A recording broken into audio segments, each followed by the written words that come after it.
मैं भी संगत के पिछे पिछे ही चली गई। जब उत्थे जाके मैं देखा दरबार साहब के लागे तो उत्थे सिंह है नहीं सी नाल, वो पिछे अकाल तख्त के प्रकरमा च चौंकड़ा मार के बैठ गए।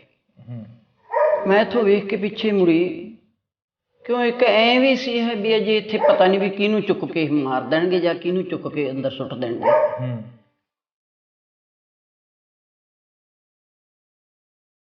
चलो मैं काली उत्थों मुड़ी, काली नाल जदों आई तो उत्थे चौंकड़ा मारी बैठे ने। मैं कहा खालसा जी तुसीं भी दर्शन करो, सारी संगत दर्शन कर रही है।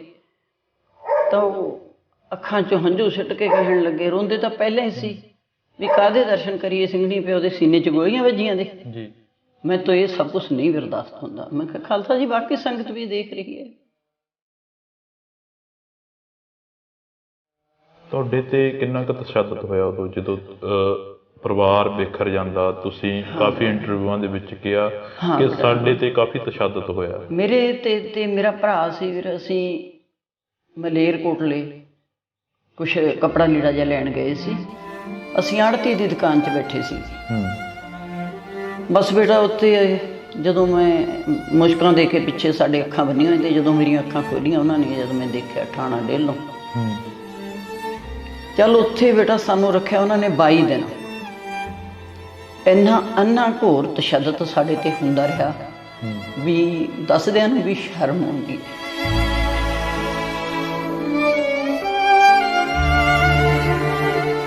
ਫਿਰ ਕਹਿੰਦੇ ਦਾ ਲਾਹ ਇੱਕ ਸ਼ਹਿਰਾ ਇਹਦੇ ਸਾਹਮਣੇ ਨੰਗਾ ਕਰਕੇ ਇਹਦੀ ਭੈਣ ਦੇ ਇਹਨੂੰ ਬੇਪਤ ਕਰਕੇ ਫਿਰ ਇਹਨੂੰ ਦਿੰਨੇ ਮੱਤ। ਜਦੋਂ ਉਹਨਾਂ ਨੇ ਨਾਲਾ ਖੋਲ੍ਹਿਆ ਮੇਰੇ ਭਰਾ ਦਾ, ਖੋਲ ਕੇ ਗਲੇ ਦੇ ਵਿੱਚ ਪਾਤਾ, ਮੈਂ ਅੱਖਾਂ ਮੀਚ ਲੀਆਂ। ਕਹਿੰਦਾ ਲਿਆ ਅਸੀਂ ਮੀਚ ਦਿੰਦੇ ਸਮਾਰ ਕੇ, ਮੰਗਾ ਕੇ ਮਿਰਚਾਂ ਮੇਰੀਆਂ ਅੱਖਾਂ ਦੇ ਵਿੱਚ ਪਾਤੀਆਂ ਜੁੰਡੀਆਂ। ਫਿਰ ਉਸ ਤੋਂ ਬਾਅਦ ਬੇਟਾ ਮੇਰੇ ਗੋਤੰਗਾਂ ਦੇ ਵਿੱਚ ਲੇਡੀ ਕਾਂਸਟੇਬਲ ਤੋਂ ਮਿਰਚਾਂ ਪਵਾਈਆਂ ਗਈਆਂ। ਚਲੋ ਵਾਹਿਗੁਰੂ ਦੇ ਮੈਨੂੰ ਕੋਈ ਸ਼ਿਕਵਾ ਨਹੀਂ, ਪਰ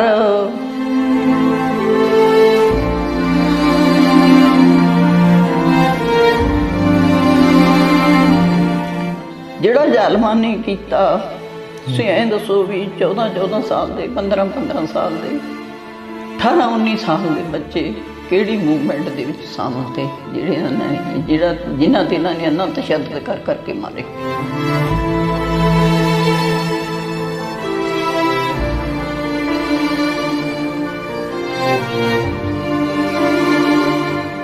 ਮਾਤਾ ਜੀ ਜਦੋਂ ਅਜਿਹਾ ਤਸ਼ੱਦਦ ਹੁੰਦਾ ਸੀ, ਸਿੰਘ ਆਉਂਦੇ ਸੀ ਘਰ ਦੇ ਵਿੱਚ, ਹਾਂ ਬੇਟਾ, ਫਿਰ ਕਦੇ ਮੁਲਾਕਾਤ ਹੋਈ ਸਿੰਘ ਸਾਹਿਬ ਦੇ ਨਾਲ? ਜਦੋਂ ਭਗੌੜੇ ਹੋ ਗਏ ਸੀ ਫਿਰ ਮੈਂ ਵੈਸੇ ਤਾਂ ਨਾਲ ਹੀ ਤੀ ਸਿੰਘ ਦੇ ਜੀ। ਕਦੀ ਨਾਲ ਚੱਲ ਪੈਣਾ ਰਾਤੀ, ਕਦੀ ਜੇ ਦੂਰ ਦਾ ਸਫ਼ਰ ਹੁੰਦਾ ਤਾਂ ਮੈਨੂੰ ਕਹਿੰਦੇ ਬਸ ਚੜ੍ਹ ਕੇ ਆ ਜੀ। ਮੇਰੇ ਭਰਾ ਦੀ ਵੀ ਬੜੀ ਇਹਨਾਂ ਨੇ ਬੁਰੀ ਹਾਲਤ ਕੀਤੀ ਜ਼ਾਲਮਾਂ ਨੇ। ਸਟੋਪ ਬਾਲ ਕੇ ਮੇਰੇ ਅੱਖਾਂ ਦੇ ਸਾਹਮਣੇ ਉਹਦੀ ਲੱਤ ਉੱਪਰ ਰੱਖਤੀ, ਇੰਨੀ ਲੱਤ ਉਹਦੀ ਸੜ ਗਈ ਅੱਗ ਨਾਲ।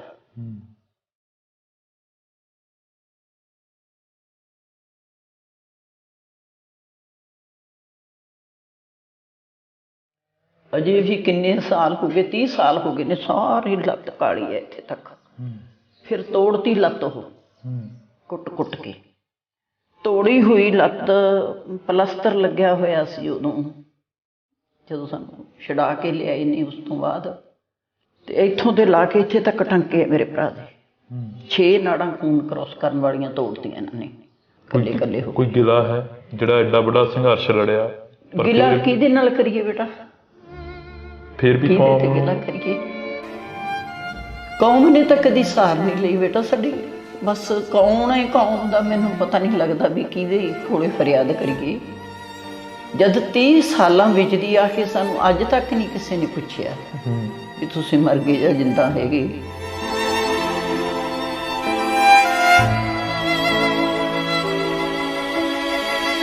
ਸਾਡੀਆਂ ਉਮਰਾਂ ਬੜੀਆਂ ਛੋਟੀਆਂ ਨੇ, ਅਸੀਂ ਫਿਰ ਵੀ ਤੁਹਾਡੇ ਤੱਕ ਪਹੁੰਚ ਕਰੀਏ, ਪਰ ਕੋਈ ਹੋਰ ਗੱਲ ਹੋਵੇ ਦਿਲ ਦੇ ਵਿੱਚ। ਬਸ ਮੈਂ ਤਾਂ ਇਹੀ ਬੇਨਤੀ ਕਰਦੀ ਹਾਂ ਵੀ ਜਾਂ ਤਾਂ ਫਿਰ ਪੰਥਕ ਨਾ ਕਹਾਉਣ, ਸਾਰੇ ਇੱਕ ਪਾਸੇ ਹੋ ਕੇ ਖੜ ਜਾਣ ਵੀ ਅਸੀਂ ਸਿੱਖਾਂ ਦੇ ਵਿਰੋਧੀ ਹਾਂ, ਜਾਂ ਫਿਰ ਜੇ ਪੰਥਕ ਕਹਾਉਂਦੇ ਨੇ ਤਾਂ ਜਿਹੜੇ ਪੰਥ ਪਿੱਛੇ ਜੂਝ ਕੇ ਸ਼ਹੀਦ ਹੋ ਗਏ ਜਾਂ ਪੰਥ ਪਿੱਛੇ ਜੂਝ ਰਹੇ ਨੇ, ਫਿਰ ਉਹਨਾਂ ਦੀ ਸਾਰ ਲੈਣਗੇ।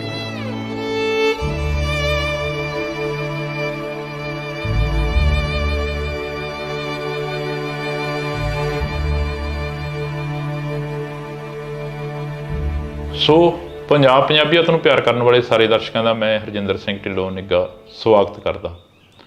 ਤਾਂ ਜਦੋਂ ਅਸੀਂ ਪੰਜਾਬ ਦੇ ਉਹਨਾਂ ਪਲਾਂ 'ਤੇ ਜਾਂ ਉਸ ਦੌਰ 'ਤੇ ਝਾਤੀ ਮਾਰਦੇ ਹਾਂ ਜਿਹੜਾ ਦੌਰ ਇੱਕ ਪੰਜਾਬ ਨੇ ਆਪਣੇ ਪਿੰਡੇ 'ਤੇ ਹੰਢਾਇਆ, ਪੰਜਾਬ ਦੇ ਪੁੱਤਾਂ ਨੂੰ ਘਰਾਂ 'ਚੋਂ ਚੁੱਕ ਕੇ ਮਾਰਿਆ ਗਿਆ, ਪੰਜਾਬ ਦੇ ਨਾਲ ਜੋ ਕੁਝ ਵਾਪਰਿਆ, ਪੰਜਾਬ ਦੇ ਨਾਲ ਜੋ ਕੁਝ ਵਾਪਰਿਆ ਉਹ ਹਾਲਾਤ ਨੇ ਜਿਹੜੇ ਉਹ ਬਿਆਨ ਨਹੀਂ ਕੀਤੇ ਜਾ ਸਕਦੇ। ਜੀ ਹਾਂ, ਮੈਂ ਗੱਲ ਕਰ ਰਿਹਾ ਜੂਨ 1984 ਤੋਂ ਬਾਅਦ ਜੋ ਸੰਘਰਸ਼ ਪੰਜਾਬ ਨੇ ਵਿੱਢਿਆ, ਪੰਜਾਬ ਨੇ ਆਪਣੇ ਹੱਕਾਂ ਦੀ ਗੱਲ ਕਰੀ। ਬੇਸ਼ੱਕ ਉਹ ਹਥਿਆਰਬੰਦ ਸੰਘਰਸ਼ ਸੀ, ਬੇਸ਼ੱਕ ਉਹ ਪੰਜਾਬ ਦੇ ਉਹਨਾਂ ਘਰਾਂ ਦੇ ਵਿੱਚੋਂ ਉੱਠੇ ਪੁੱਤਾਂ ਦੀ ਗੱਲ ਕਰ ਲਈਏ ਤਾਂ ਸਾਡੇ ਨਾਲ ਅੱਜ ਅਸੀਂ ਪਿੰਡ ਕੁੰਬੜਵਾਲ, ਜ਼ਿਲ੍ਹਾ ਬਰਨਾਲਾ ਦੇ ਲਾਗੇ ਪੈ ਜਾਂਦਾ ਹੈ ਪਿੰਡ, ਤਾਂ ਉੱਥੇ ਬੈਠੇ ਹਾਂ। ਤਾਂ ਮਾਤਾ ਭੁਪਿੰਦਰ ਕੌਰ ਜੀ ਸਾਡੇ ਨਾਲ ਨੇ। ਤਾਂ ਇੱਥੋਂ ਦੇ ਜਿਹੜੇ ਕਿ ਕੌਰ ਸਿੰਘ ਕੁੰਬੜਵਾਲ ਕਾਫੀ ਚੜ੍ਹਦੀ ਕਲਾ ਵਾਲੇ ਸਿੰਘ ਹੋਏ ਨੇ, ਤਾਂ ਅਸੀਂ ਉਹਨਾਂ ਦੇ ਗ੍ਰਹਿ ਵਿਖੇ ਬੈਠੇ ਹਾਂ, ਅੱਜ ਉਹਨਾਂ ਦੇ ਪਿੰਡ ਬੈਠੇ ਹਾਂ, ਘਰ ਦੇ ਵਿੱਚ ਮੌਜੂਦ ਹਾਂ। ਤਾਂ ਅਸੀਂ ਮੁਲਾਕਾਤ ਕਰਨ ਦੇ ਲਈ ਪਹੁੰਚੇ ਹਾਂ ਇੱਥੇ, ਇੱਕ ਵਿਸ਼ੇਸ਼ ਤੇ ਜਿਹੜੀ ਕਿ ਖਾਸ ਮੁਲਾਕਾਤ ਆ, ਕਿਉਂਕਿ ਕੌਮ ਦਾ ਦਰਦ ਵੀ ਹੈ ਇਸ ਮੁਲਾਕਾਤ ਦੇ ਵਿੱਚ। ਅਸੀਂ ਤੁਹਾਡੇ ਰੂਬਰੂ ਕਰਦੇ ਹਾਂ। ਪਹਿਲਾਂ ਮਾਤਾ ਭੁਪਿੰਦਰ ਕੌਰ ਜੀ ਦਾ ਸਵਾਗਤ ਕਰਾਂਗੇ ਜੀ। ਵਾਹਿਗੁਰੂ ਜੀ ਕਾ ਖਾਲਸਾ, ਵਾਹਿਗੁਰੂ ਜੀ ਕੀ ਫਤਿਹ। ਮਾਤਾ ਜੀ, ਜਿਵੇਂ ਮੈਂ ਦੱਸਿਆ ਕਿ ਕਾਫੀ ਪੰਜਾਬ ਨੇ ਸੰਤਾਪ ਹੰਢਾਇਆ, ਸੰਘਰਸ਼ ਵਿੱਢਿਆ ਗਿਆ। ਹਾਂ ਬੇਟਾ, ਕੀ ਰੀਜਨ ਕੀ ਬਣਦਾ ਇਹਨਾਂ ਦਾ ਉਸ ਸੰਘਰਸ਼ ਦੇ ਵਿੱਚ ਕੁੱਦਣਾ, ਕੌਰ ਸਿੰਘ ਕੁੰਬੜਵਾਲ ਜੀ ਹੋਰਾਂ ਦਾ, ਜਾਂ ਮਤਲਬ ਉਧਰਲੇ ਵਾਲੇ ਪਾਸੇ ਨੂੰ ਜਾਣਾ? ਵੈਸੇ ਤਾਂ ਬੇਟਾ ਸਾਡਾ ਪਰਿਵਾਰ ਪਹਿਲਾਂ ਤੋਂ ਲਾ ਕੇ ਗੁਰਸਿੱਖ ਤੀ, ਕਾਫੀ ਜੀ ਬੱਚਿਆਂ ਤੋਂ ਲਾ ਕੇ।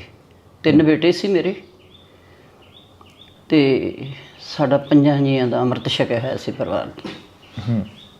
ਜਦੋਂ ਦਰਬਾਰ ਸਾਹਿਬ 'ਚ 84 ਤੇ ਅਟੈਕ ਹੋਇਆ ਬੇਟਾ, ਉਸ ਅਟੈਕ ਦੇ ਬਾਅਦ ਅਸੀਂ ਉੱਥੇ ਦਰਸ਼ਨ ਕਰਨ ਗਏ, ਕਿਉਂ ਸਾਰੀ ਸਿੱਖ ਕੌਮ ਦੇ ਹੀ ਹਿਰਦੇ ਬਲੁੰਦਰੇ ਗਏ ਤੇ। ਸਿੱਖ ਸੀ ਚਾਹੇ ਕੋਈ ਹਿੰਦੂ ਸੀ ਜਿਹੜਾ ਅਸਲੀ ਧਰਮ ਨੂੰ ਮੰਨਦਾ ਹੈ ਆਪਣੇ ਨੂੰ, ਤੇ ਸਾਰਿਆਂ ਨੇ ਉਸ ਗੱਲ ਦਾ ਅਫਸੋਸ ਜਤਾਇਆ। ਪਰ ਸਾਡੀਆਂ ਜੋ ਇਹ ਸਰਕਾਰਾਂ ਨੇ, ਇਹ ਘੱਟ ਗਿਣਤੀਆਂ 'ਤੇ ਬਹੁਤ ਜ਼ੁਲਮ ਕਰਦੀਆਂ ਨੇ, ਉਹਨਾਂ ਨੂੰ ਦਬਾਉਣਾ ਚਾਹੁੰਦੀਆਂ ਨੇ ਹਰ ਪੱਖੋਂ, ਵੀ ਆਪਦੇ ਧਰਮ ਦੇ ਵਿੱਚ ਵੀ ਪਰਪੱਕ ਨਾ ਹੋ ਜਾਣ, ਜਾਏ ਕਿਸੇ ਲੋਟ ਸਿਰ ਨਾ ਚੁੱਕਣ ਜੀ। ਉੱਥੇ ਬੇਟਾ ਜਦੋਂ ਅਸੀਂ ਦਰਸ਼ਨ ਕਰਨ ਗਏ ਤਾਂ ਬੜੀ ਕਾਫੀ ਸੰਗਤ ਸੀ, ਅਸੀਂ ਇੱਕ ਟਰੱਕ ਭਰ ਕੇ ਲੈ ਕੇ ਗਏ ਦਰਸ਼ਨ ਕਰਨ। ਪਹਿਲੋਂ ਵੀ ਜਾਂਦੇ ਰਹਿੰਦੇ ਸੀ, ਪਰ ਜਿਹੜਾ ਉਹ ਦੌਰ ਸੀ ਉਹਦੇ ਵਿੱਚ ਜਾਣ ਕੁਛ, ਦਰਦ ਕੁਛ ਹੋਰ ਸੀ। ਤੇ ਬਾਕੀ ਸੰਗਤ ਜਿਹੜੀ ਨੇ ਨਹੀਂ ਕੋਈ ਇਤਿਹਾਸ ਨਹੀਂ ਪੜ੍ਹਿਆ ਜਾਂ ਕੋਈ ਅੰਮ੍ਰਿਤ ਨਹੀਂ ਛਕਿਆ, ਉਹਨਾਂ ਨੂੰ ਤਾਂ ਇਹ ਹੁੰਦਾ। ਬਾਕੀ ਸੰਗਤ ਘਰ ਬੀਬੀਆਂ ਹੁੰਦੀਆਂ ਨੇ, ਸਿੰਘ ਵੀ, ਤੇ ਨਾਲ ਇੱਥੇ ਵੀ ਗੋਲੀ ਮਾਰੀ ਹੈ, ਇੱਥੇ ਵੀ ਗੋਲੀ ਮਾਰੀ ਹੈ, ਇੱਦਾਂ ਗੋਲੀਆਂ ਗਿਣਦੇ ਫਿਰਨ ਉਹ।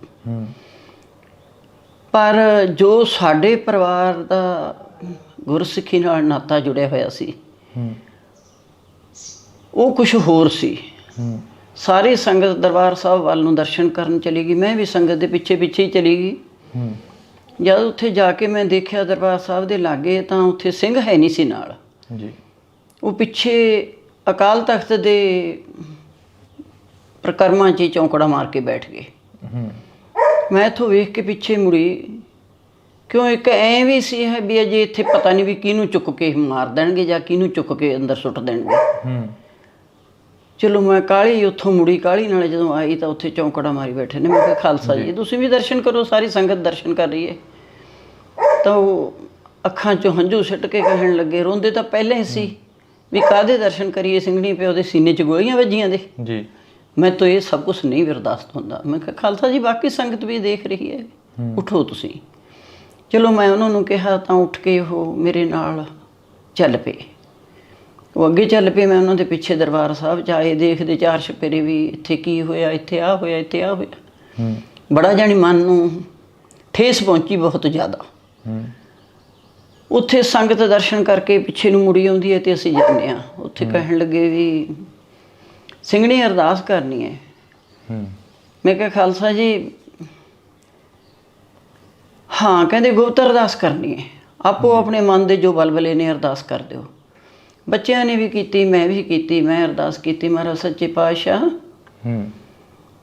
ਮੇਰੀ ਸਿੱਖੀ ਹੈ ਜੋ ਕੇਸਾਂ ਸਵਾਸਾਂ ਨਾਲ ਨਿਭਜੇ, ਅੰਗ ਸੰਗ ਰਹਿਣਾ ਵਾਹਿਗੁਰੂ। ਤੇ ਸਿੰਘ ਨੇ ਅਰਦਾਸ ਕੀਤੀ, ਸਾਰਿਆਂ ਨੂੰ ਘਰ ਆ ਕੇ ਪੁੱਛਣ ਲੱਗੇ। ਮੈਨੂੰ ਕਹਿੰਦੇ ਸਿੰਘ ਨੇ ਪਹਿਲਾਂ ਤੂੰ ਦੱਸ ਵੀ ਕੀ ਅਰਦਾਸ ਕੀਤੀ ਹੈ। ਮੈਂ ਕਿਹਾ ਖਾਲਸਾ ਜੀ ਤੁਸੀਂ ਦੱਸੋ। ਕਹਿੰਦੇ ਵੀ ਨਹੀਂ ਤੂੰ ਦੱਸ ਪਹਿਲਾਂ ਕੀ ਅਰਦਾਸ ਕਰੀਏ ਗੁਰੂ ਦੇ ਚਰਨਾਂ 'ਚ। ਮੈਂ ਕਿਹਾ ਵੀ ਮੈਂ ਤਾਂ ਇਹ ਅਰਦਾਸ ਕੀਤੀ ਹੈ ਮਹਾਰਾਜ ਸੱਚੇ ਪਾਤਸ਼ਾਹ ਵੀ ਸਿਰ 'ਤੇ ਮਿਹਰ ਭਰਿਆ ਹੱਥ ਰੱਖੀ, ਮੇਰੀ ਸਿੱਖੀ ਕੇਸਾਂ ਸਵਾਸਾਂ ਦੇ ਨਾਲ ਨਿਭਜੇ। ਕਹਿੰਦੇ ਵਧੀਆ ਹੋਇਆ, ਖੈਰ ਤੁਸੀਂ ਵੀ ਵਧੀਆ ਅਰਦਾਸ ਕੀਤੀ ਹੈ, ਪਰ ਮੈਂ ਤਾਂ ਸਿੰਘਣੀ ਕੁਛ ਵਾਹਿਗੁਰੂ ਨੂੰ ਹੋਰ ਹੀ ਕਹਿ ਆਇਆ। ਮੈਂ ਕਿਹਾ ਕੀ ਕਿਹਾ ਤੁਸੀਂ? ਕਹਿੰਦੇ ਮੈਂ ਤਾਂ ਮਹਾਰਾਜ ਸੱਚੇ ਪਾਤਸ਼ਾਹ ਦੇ ਚਰਨਾਂ 'ਚ ਅਰਦਾਸ ਕੀਤੀ ਹੈ ਵੀ ਸਤਿਗੁਰੂ ਮੇਰੇ ਤੋਂ ਤੁਹਾਡੇ ਸੀਨੇ ਦੇ ਵਿੱਚ ਗੋਲੀਆਂ ਲੱਗੀਆਂ ਬਰਦਾਸ਼ਤ ਨਹੀਂ ਹੁੰਦੀਆਂ, ਜਦੋਂ ਵੀ ਮੈਂ ਤੁਹਾਡੇ ਚਰਨਾਂ 'ਚ ਆਵਾਂ ਤਾਂ ਤੁਹਾਡੇ ਦਰਦ ਦਾ ਬਦਲਾ ਲੈ ਕੇ ਆਵਾਂ। ਗੋਲੀਆਂ ਮੇਰੇ ਸੀਨੇ 'ਚ ਵੱਜਣ, ਮੇਰੇ ਪਿੱਠ 'ਚ ਵੀ ਨਾ ਵੱਜਣ, ਕੋਈ ਕਹੇ ਵੀ ਭੱਜੇ ਜਾਂਦੇ ਦੇ ਪੁਲਿਸ ਨੇ ਗੋਲੀ ਮਾਰੀ।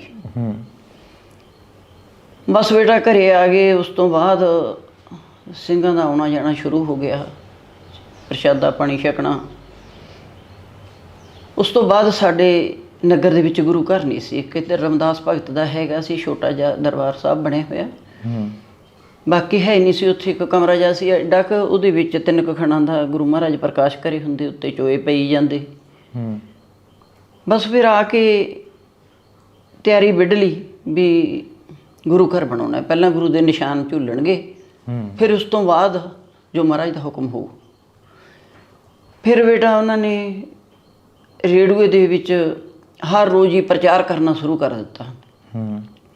ਕਾਫੀ ਸੰਗਤ ਜੁੜਦੀ ਗਈ। ਸਾਰਾ ਨਗਰ ਹੀ ਸਾਡਾ ਇੰਨਾ ਜੁੜ ਗਿਆ ਵੀ 1 ਸਾਲ ਵਿੱਚ ਦੀ 5 ਮੰਜ਼ਲੀ ਇਮਾਰਤ ਦਰਬਾਰ ਸਾਹਿਬ ਦੀ ਬਣਾਤੀ। ਜਿੰਨਾ ਵੀ ਕੋਈ ਛੋਟਾ ਤੀ ਉਹਨੇ ਘੱਟ ਦਾਨ ਕੀਤਾ, ਜੋ ਕੋਈ ਜਿੱਦਾਂ ਹੁਣ ਕੋਈ ਦਿਹਾੜੀਦਾਰ ਵੀ ਹੁੰਦਾ ਹੈ 20 ਰੁਪਏ ਦੀ ਦਿਹਾੜੀ ਲਾ ਕੇ ਆਇਆ, ਉਦੋਂ ਤਾਂ ਇੰਨੀ ਕੀ ਹੁੰਦੀ, ਤਾਂ ਉਹਦੇ 'ਚੋਂ 5 ਰੁਪਏ ਉਹਨੇ ਦਾਨ ਕਰਕੇ ਜਾਣੇ, ਮੇਰਾ ਵੀ ਯੋਗਦਾਨ ਪੈ ਜਾਊ। ਉੱਥੇ ਗੁਰੂ ਘਰ ਰਹਿ ਕੇ ਸੇਵਾ ਕਰੀ। ਸੇਵਾ ਕਰਦੇ ਕਰਦੇ ਟੁਕੜੀ ਲੱਗ ਰਹੀ ਸੀ ਸਾਡੇ ਦਰਬਾਰ ਸਾਹਿਬ ਦੇ ਵਿੱਚ। ਤਾਂ ਕੁਛ ਟੁਕੜੀ ਥੋੜ੍ਹੀ ਘਟ ਗਈ, ਤਾਂ ਸਿੰਘ ਲੈਣ ਚੱਲਿਆ ਸੀ ਸ਼ੇਰਪੁਰ ਤੋਂ। ਜਾਂਦਿਆਂ ਨੂੰ ਉਹਨਾਂ ਨੂੰ ਧੰਦੀਵਾਲ ਪਿੰਡ ਪੈਂਦਾ ਲਾਗੇ, ਤਾਂ ਉੱਥੇ ਪਤਾ ਨਹੀਂ ਕਿਸੇ ਸਿੰਘ 'ਤੇ ਤਸ਼ੱਦਦ ਕੀਤਾ ਜਾਂ ਕੋਈ ਮਾਰਿਆ ਪੁਲਿਸ ਵਾਲੇ ਨੇ। 2 ਪੁਲਿਸ ਵਾਲੇ ਜਾਂਦੇ ਸੀ, ਉਹ ਮਾਰਤੇ ਰਾਜ ਸਿੰਘਾਂ ਨੇ। ਪਤਾ ਨਹੀਂ ਕੀ ਉਹਨਾਂ ਨਾਲ ਉਹਨਾਂ ਦੀ ਹੈਗੀ ਸੀ। ਵੈਸੇ ਤਾਂ ਪੁਲਿਸ ਵਾਲੇ ਵੀ ਆਪਣੇ ਹੀ ਮੁੰਡੇ ਨੇ, ਉਹ ਕਿਹੜਾ ਕੋਈ ਬਗਾਨੇ ਸੀ। ਬਸ ਪੁਲਿਸ ਵਾਲਾ ਨਫ਼ਰਤ ਹੀ ਇੰਨੀ ਹੋ ਗਈ ਸੀ ਉਦੋਂ, ਕਿਉਂ ਪੁਲਿਸ ਤਾਂ ਜ਼ੁਲਮ ਬਹੁਤ ਕਰਦੀ ਸੀ।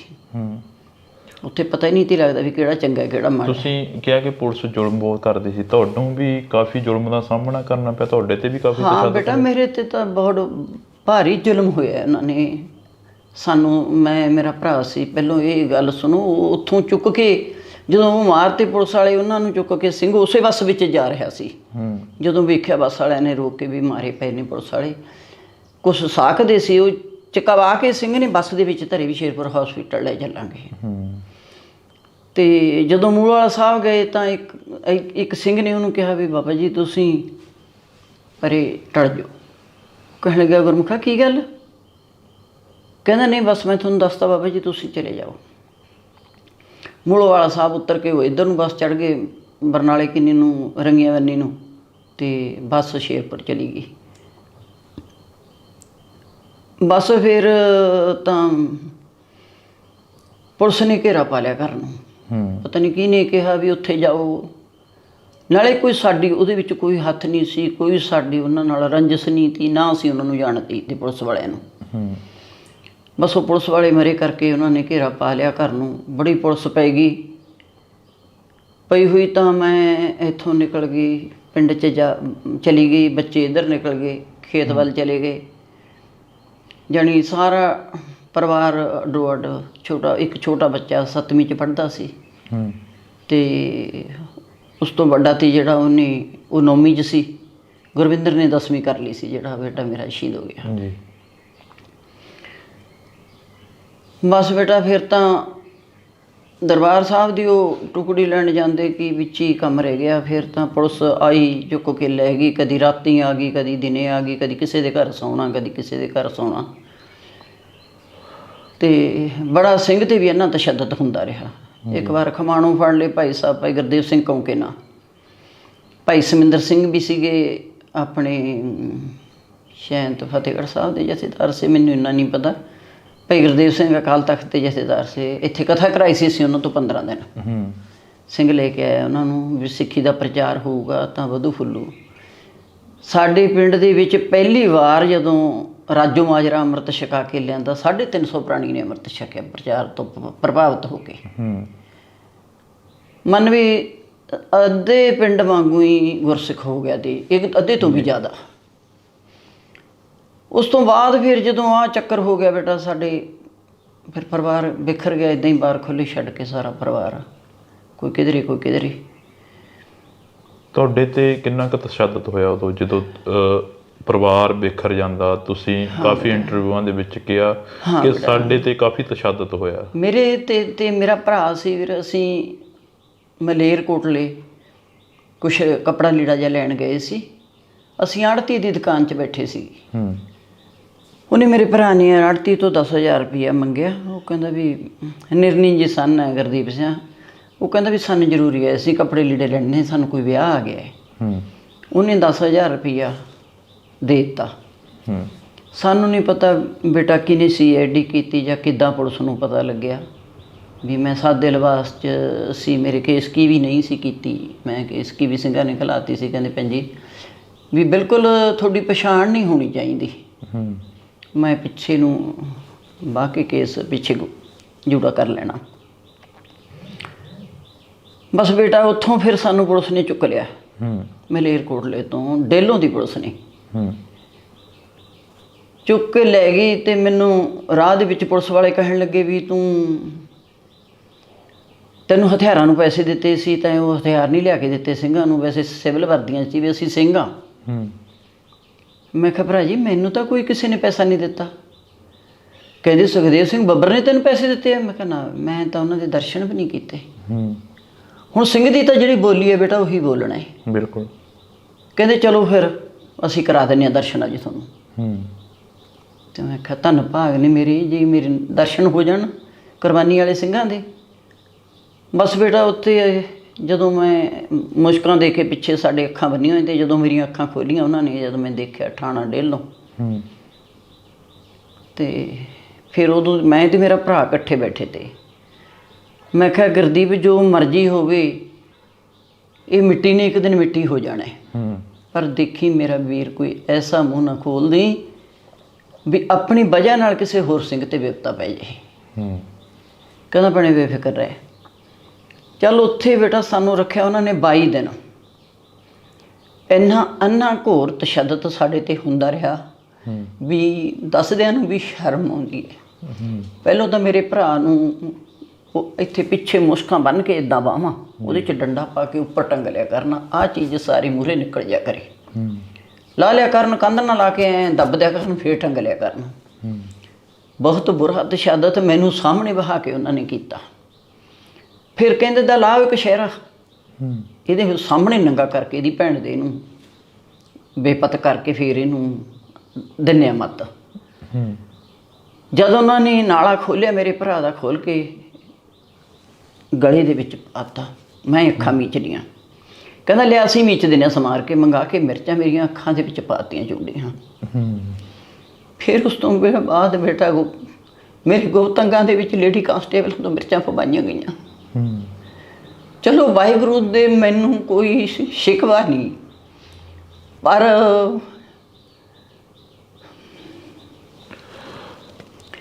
ਜਿਹੜਾ ਜ਼ਾਲਮਾਂ ਨੇ ਕੀਤਾ, ਤੁਸੀਂ ਐਂ ਦੱਸੋ ਵੀ 14 ਸਾਲ ਦੇ, 15 ਸਾਲ ਦੇ, 18-19 ਸਾਲ ਦੇ ਬੱਚੇ ਕਿਹੜੀ ਮੂਵਮੈਂਟ ਦੇ ਵਿੱਚ ਸ਼ਾਮਲ ਤੇ ਜਿਨ੍ਹਾਂ ਤੇ ਇਹਨਾਂ ਨੇ ਇੰਨਾ ਤਸ਼ੱਦਦ ਕਰ ਕਰਕੇ ਮਾਰੇ।